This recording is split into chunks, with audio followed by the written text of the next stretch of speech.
and concern, and we appreciate everyone's discretion and honoring the wishes and privacy of the family in this time.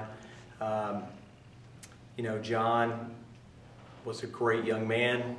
I had the privilege of spending a lot of time with him, getting to know him over the last 4 years with the recruiting process up through last night. And John was so much more than a student and more than a teammate to all of us.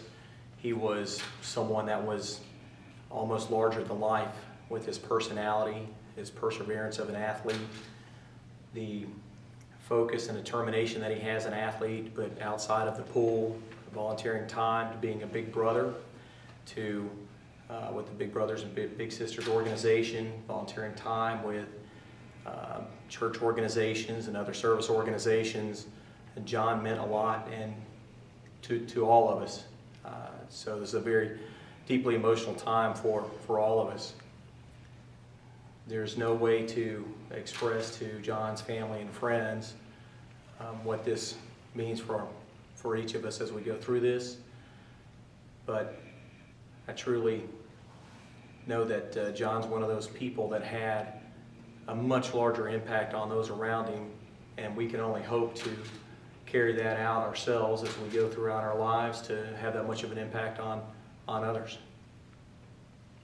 What about questions? How did you find out what had happened to him yesterday?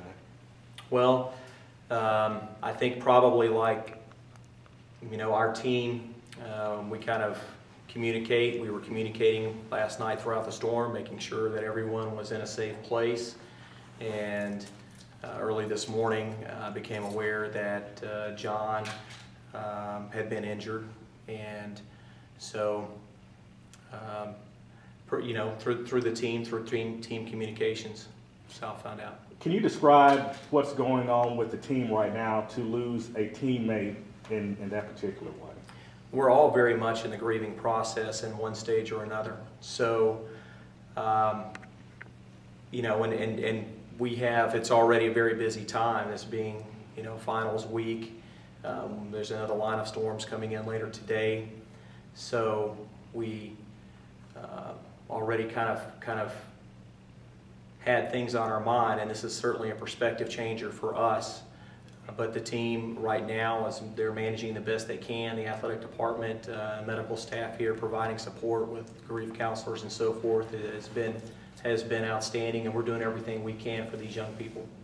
When did you first meet him, and what was your just first impressions of him?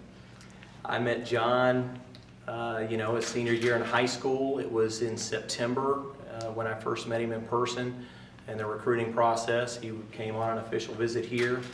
And I remember distinctly, our recruits went with our athletes to a football game, and after the game on Saturday evening, we met back at the aquatic center and, you know, had some food for those guys and just kind of catching up. And John, he had a very strong grip. You know, he was a you know, strong guy.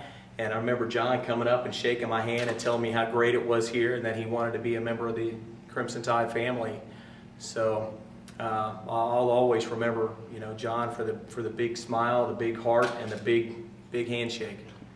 His teammates have called him a hero for what happened. Does that fall in line with the guy you knew, I guess? What happened? John was a hero really every day. You know, this is a young man who volunteered to help me coach my son's baseball team last year, coach pitch baseball team. In fact, he was going to start working with my son's coach pitch baseball team this week.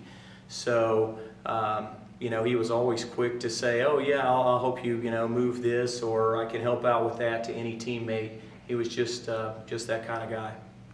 You work with young people and athletic young people. Is there anything that can prepare you for this kind of thing? You just don't really expect to have to deal with this, do you? You really don't. You know, I've been coaching on one level or another for over 20 years now, and I don't think you ever process what it's like to go through a loss with someone. I've been very fortunate. This is only the second time that this has happened to me as a coach, but there's no way to ever be prepared for that.